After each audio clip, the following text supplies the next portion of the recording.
Welcome to Integrazo. In this video, I'll show you how to connect this plugin with your product. You can find the plugin download link in the description below. Let's get started. After activating the plugin, go to the plugin setup page from your WordPress dashboard. Now click on Select Plugin. A pop-up will open. Choose your plugin from the list. Next, click on Select Product. A pop-up will open. Choose your product from the list. After selecting both, click on the Save and Next button. Next, in Step 2, add your account authentication details. First, enter your account name for identification.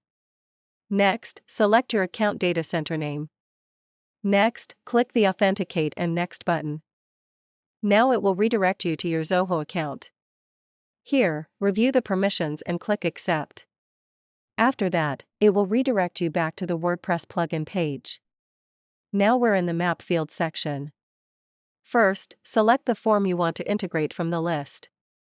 Next, select your department from the list. After selecting both, click on the Save and Next button.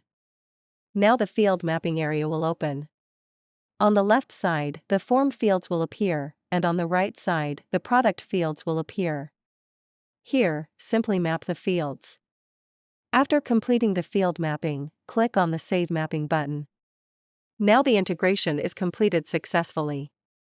Next, go to the Setup page. Here, all your integrations will be listed. You can enable or disable any integration using the toggle button. Next, click on the Logs tab at the top. Here, all the entries are listed, including successful and failed records. If needed, you can also resync the entries from here. That's all for now. Thank you for watching. If you have any questions, feel free to comment below. Don't forget to check the plugin link in the description.